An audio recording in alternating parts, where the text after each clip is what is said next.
Riyad Mkoa, faculté de sciences juridiques, économiques et sociales de Casablanca, chargé d'enseignement du module économie monétaire et financière S4.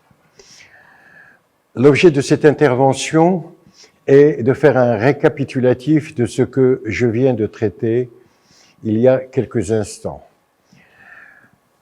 Cette intervention concernait le deuxième chapitre, à savoir la politique monétaire. Le point de départ de mon intervention a été les conceptions de la monnaie. Ça a été le point de départ.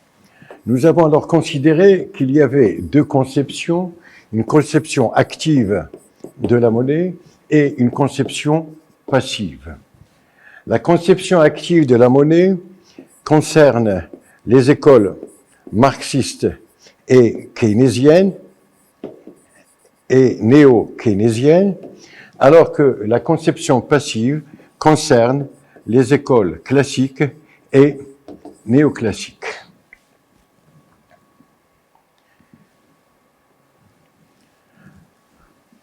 Nous avons entamé tout d'abord notre travail par l'exposé de la monnaie passive qui est le fait des écoles classiques et néoclassiques. Et nous avons précisé que la monnaie passive signifie que celle-ci n'exerce aucun impact sur l'équilibre général. D'un autre côté, nous avons précisé que pour les classiques et néoclassiques, le système est économiquement équilibré et qu'il s'agit d'un équilibre général. Un équilibre général qu'expliquent les classiques par un déterminisme naturel et les néoclassiques par un déterminisme technique. Partant de là, nous avons précisé que dans ce système parfaitement équilibré, automatiquement équilibré, l'État ne joue aucun rôle.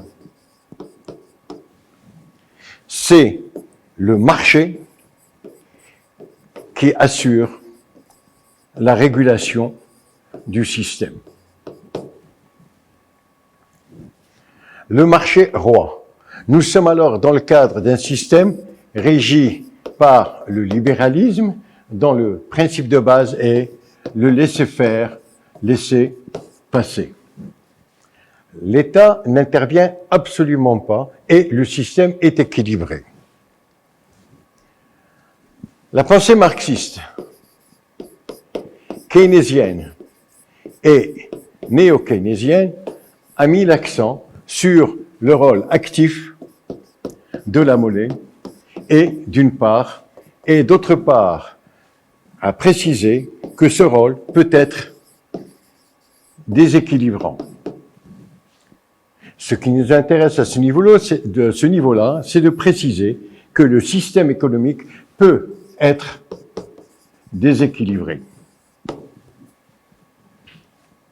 Ce déséquilibre s'est réalisé dans les faits lors de la crise de 1929. La crise de 1929 a été une crise extrêmement grave qui a affecté le monde entier, qui a démarré aux États-Unis et qui par la suite s'est étendue et propagée à l'ensemble du reste du monde. Suite à cela, la pensée keynésienne a mis l'accent sur la nécessité de sortie de la crise par le biais d'un accroissement de la demande globale, une demande qui émane des ménages, des entreprises et de l'État. Parallèlement à cela, la pensée keynésienne a préconisé un interventionnisme massif de l'État. Nous sommes ainsi passés d'une conception et d'une réalité où l'État était un État gendarme, assurant la sécurité, assurant la sécurité des citoyens, la défense de la nation, entre autres, grâce à la collecte des impôts. A, un État providence, un État interventionniste.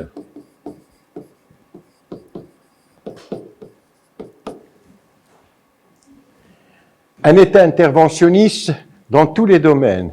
L'État devient un État producteur, un État consommateur et un État protecteur social. État producteur, État consommateur et un État protecteur social. Cet État va alors assurer la régulation de l'économie. Il va assurer la régulation de l'économie dans le cadre d'une politique appelée politique économique. Cette politique économique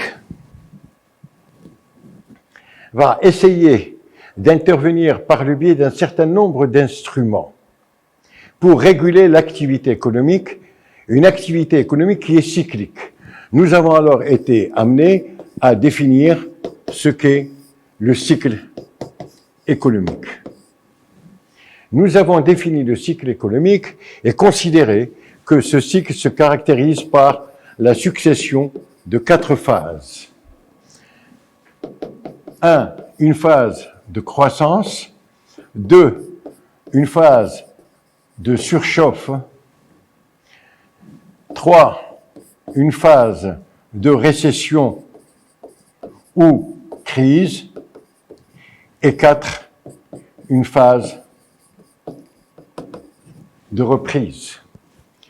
La phase de croissance économique se caractérise alors par un accroissement du PIB, elle se caractérise par un accroissement des investissements, elle se caractérise par une réduction du taux de chômage, elle se caractérise aussi par un accroissement de la consommation. Cette phase de croissance peut donner naissance à une surchauffe et des tensions, tant économiques que sociales. Cette surchauffe est annonciatrice d'un déséquilibre, d'une récession, voire d'une crise. Cette surchauffe peut être de type inflationniste, comme elle peut se manifester sur le marché de l'emploi, comme elle peut se manifester au niveau des relations avec l'extérieur. L'État va donc essayer d'intervenir au niveau de chacune de ces phases. Nous avons alors précisé qu'il y a en fait 4 types de cycles qui se distinguent par leur durée. Le cycle de Kondratiev,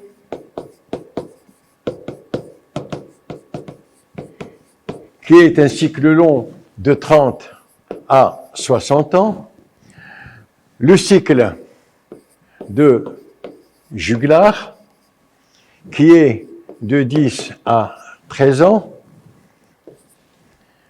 Le cycle de Kitchin, qui est un cycle de 3 à 6 ans. Excusez-moi, j'ai oublié le cycle de Kuznets. En fait, de quoi s'agit-il exactement? Il s'agit du fait que l'économie enregistre une évolution cyclique du type sinusoïdal, caractérisée par des phases de croissance, des phases de stagnation économique ou début de récession annonciatrice d'une crise et par la suite une reprise. la politique économique va agir au niveau de chacune de ces phases. Elle va agir au niveau de chacune de ces phases. Et cela par le biais de plusieurs instruments. Ces instruments sont la politique budgétaire, la politique des revenus, la politique monétaire.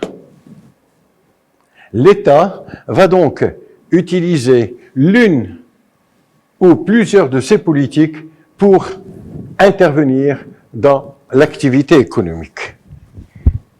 Le choix en faveur de l'une ou l'autre de ces politiques dépend de l'interprétation que l'on se fait d'abord de la crise et d'autre part des moyens que l'on considère les mieux adaptés permettant de sortir de la crise. Si l'on considère, à titre d'exemple, que le déséquilibre de type inflationniste,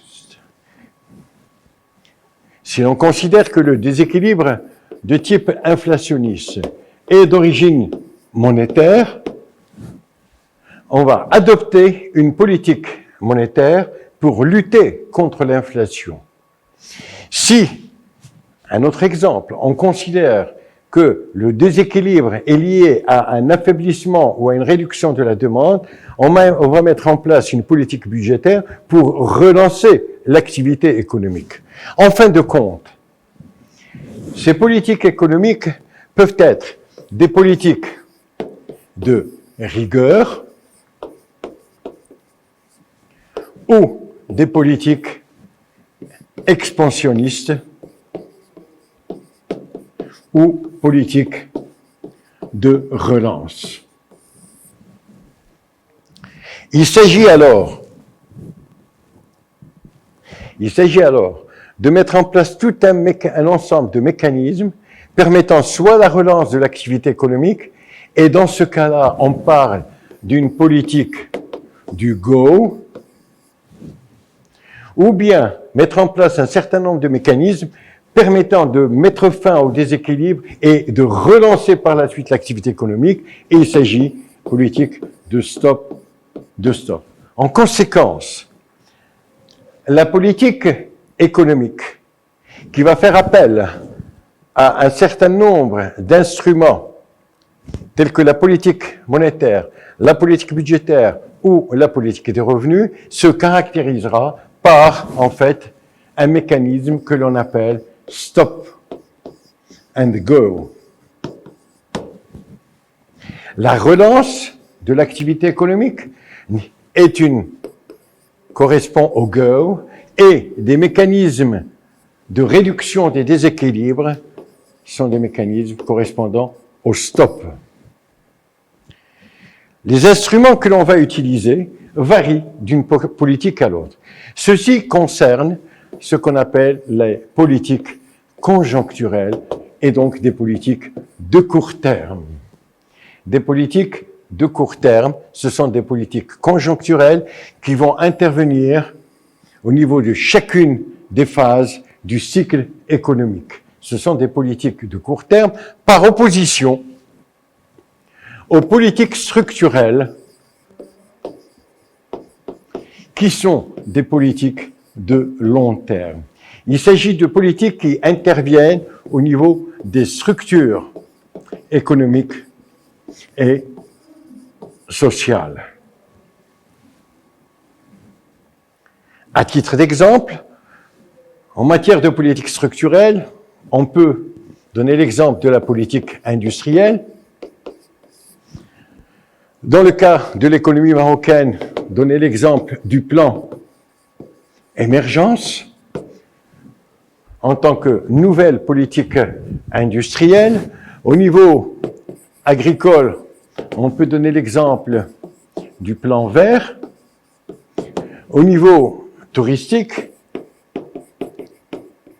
on peut évoquer l'exemple du plan Azur. Voilà 3 exemples de politiques structurelles en matière industrielle, agricole et touristique. Mais parallèlement à cela, on peut mettre en place une politique de la santé, une politique de l'éducation, etc.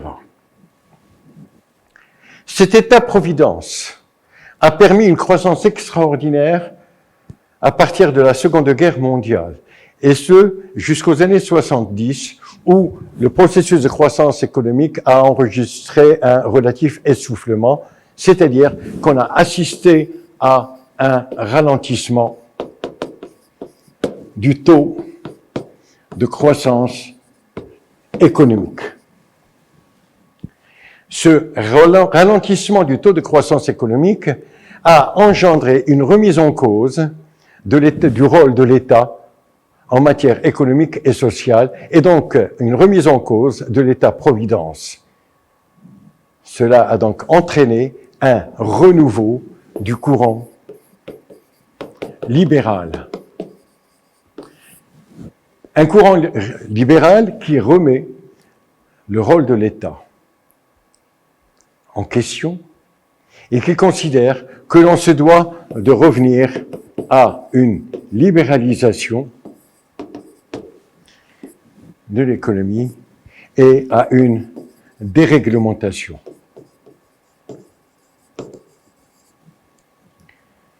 Ce processus a été inauguré par Margaret Thatcher en Grande-Bretagne et par Ronald Reagan aux États-Unis d'Amérique.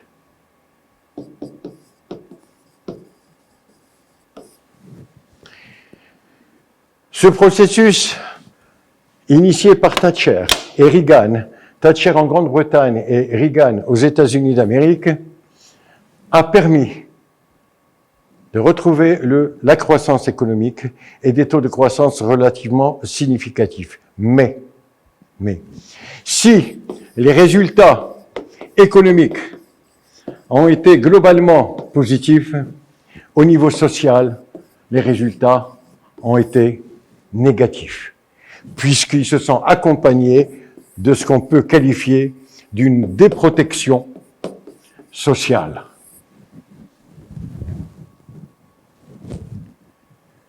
De ce fait, on est retourné à un rôle régulateur de l'État. Certes, un rôle régulateur moindre que celui qui a caractérisé les 30 Glorieuses, mais on a considéré que l'intervention de l'État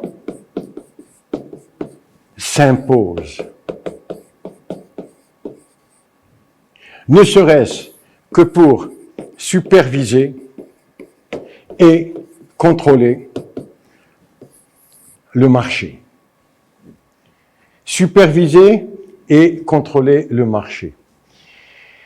Et il me semble que ce retour vers un plus d'État s'impose d'autant plus qu'actuellement nous vivons une crise due à un virus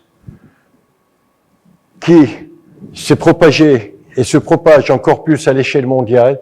Et on a constaté que cette crise a engendré une intervention